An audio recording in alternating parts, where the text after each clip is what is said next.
It had been another long, exhausting day, the kind where every step felt heavier than the last, every breath a little harder to take.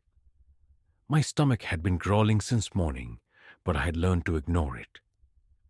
Hunger had become a familiar companion, an old friend I never asked for, but couldn't seem to shake. The streets of the city were alive, buzzing with people who had places to be, meals to eat, families to go home to. I had none of that. Just my hoodie, my worn-out sneakers, and a pocket that barely had enough change for a cheap meal. Still, I kept moving, kept grinding, hoping that tomorrow would be kinder than today. I had spent the entire afternoon looking for work. Any work. Construction sites, restaurants, even handing out flyers. Anything that would give me enough to get through the week. But luck wasn't on my side. The same rejection, the same polite yet dismissive looks. We'll call you if something opens up. They never called. As the sun dipped behind the buildings, I finally scraped together enough for a hot meal. Nothing fancy, just something to keep me going. My fingers clenched the paper bag tightly as I walked toward my usual spot, a quiet bench near the old convenience store. It wasn't much, but it was mine. Then I saw him, a kid, no older than 8 or 9, sitting on the sidewalk with his knees pulled up to his chest. His clothes were too big for him, his sneakers barely holding together. But it was his eyes that stopped me. Wide, hollow, filled with the kind of emptiness I knew all too well. He wasn't begging. He wasn't asking for anything. He just sat there, staring at the people walking by, as if he had long given up on the idea that anyone would notice him. I took a step forward, then stopped. This wasn't my problem. I had barely managed to get this meal for myself.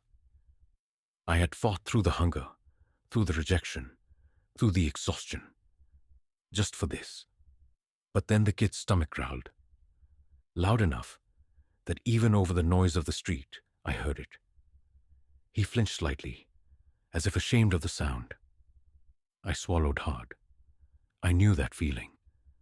The kind of hunger that made your insides feel like they were eating themselves.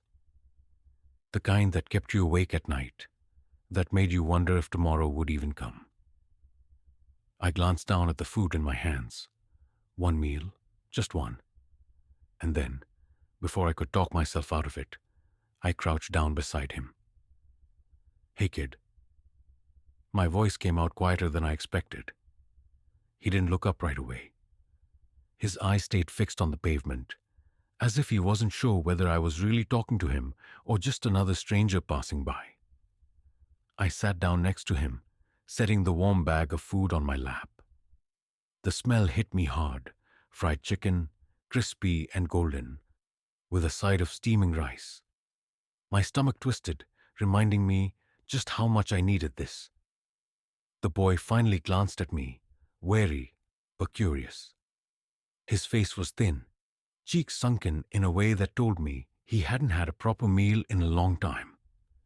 His lips were cracked, his hands wrapped around himself, as if trying to hold in whatever little warmth he had left. "You hungry?" I asked, though I already knew the answer. He hesitated. For a second I thought he might shake his head, pretend he wasn't starving. But then slowly, he nodded. I looked down at the food again. My only meal for the day, maybe even for tomorrow. I had fought for this, walking blocks just to find work, digging through my pockets for enough change, standing in line behind people who didn't even notice I existed. But this kid, he was worse off than me. I picked up the bag and held it out to him. "Here," I said, forcing a small smile. "Go ahead." His eyes widened. "For me?" His voice was so small, so unsure, like he didn't believe this was real. "Yeah," I nodded. It's yours. For a moment, he didn't move. He just stared at the bag, like he was afraid to reach out and take it. I could see the hunger in his eyes, the hesitation, the disbelief. Then finally, his small hands darted forward and grabbed it. He clutched the bag tightly, as if someone might take it away from him at any second. His fingers trembled as he opened it, and the moment he saw the food inside, his whole face changed. He didn't speak. He just took one bite, one desperate, shaky bite. And I swear I saw tears in his eyes. I watched him eat, my own stomach aching, but somehow I didn't regret it. The way he devoured that food, the way his shoulders relaxed just a little, it was worth it. I leaned back against the wall, closing my eyes for a second. Maybe tonight I'd go to bed hungry. Maybe tomorrow would be just as hard. But right now, in this moment, I knew I had done the right thing. As I leaned back against the cold brick wall, listening to the quiet sounds of the boy eating, I tried to ignore the sharp hunger gnawing at my stomach. The warmth of the meal I had given up still lingered in my hands, like a ghost of comfort that no longer belonged to me. The city moved around us, indifferent to our little moment. People rushed past, too busy with their own lives to notice the kid finally getting a proper meal, or me sitting there, trying to pretend the hunger didn't bother me. Then, out of nowhere, a voice cut through the noise. "Excuse me." I looked up. A man stood in front of me, dressed in a sharp black coat. His shoes polished so well they reflected the streetlights. He was watching me closely, his eyes filled with something I couldn't quite place.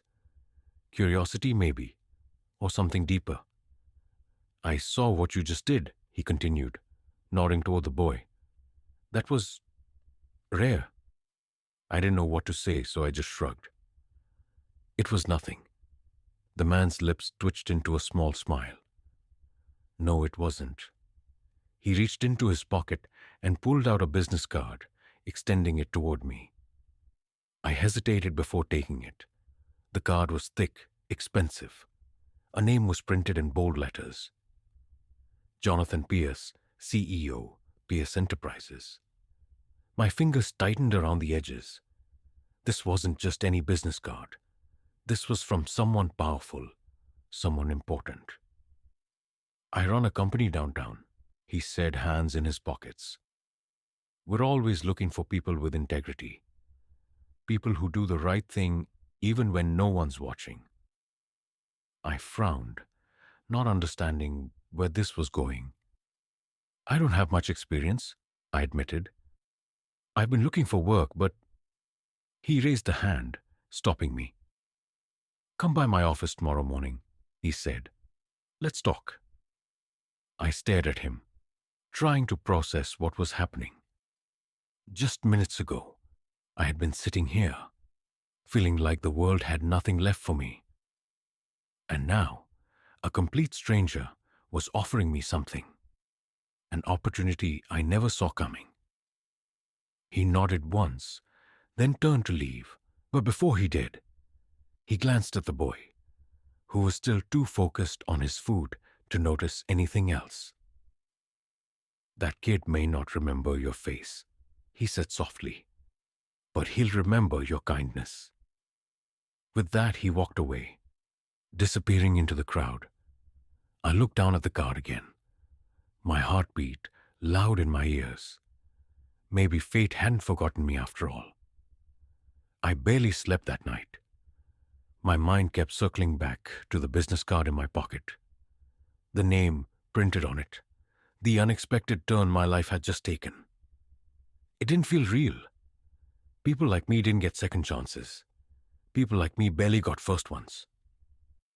By morning, my stomach was still empty, but my heart was full of something unfamiliar. Hope.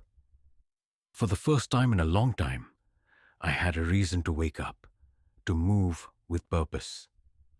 I made my way to the address on the card, an office building so tall it seemed to touch the sky. The kind of place where people in expensive suits walked with confidence, where doors weren't usually open for someone like me. At the front desk, a woman greeted me with a polite but skeptical look. I couldn't blame her. I looked out of place, my hoodie a little too worn, my sneakers scuffed beyond saving. But the moment I said Jonathan Pierce's name, everything changed. She straightened up, pressed a button on her desk phone, and within minutes, I was being led through gleaming hallways, past glass offices filled with important-looking people. I swallowed hard, trying to steady my nerves. This was bigger than anything I had ever imagined. When I was ushered into his office, Jonathan Pierce was already standing, waiting for me. He gestured toward a chair.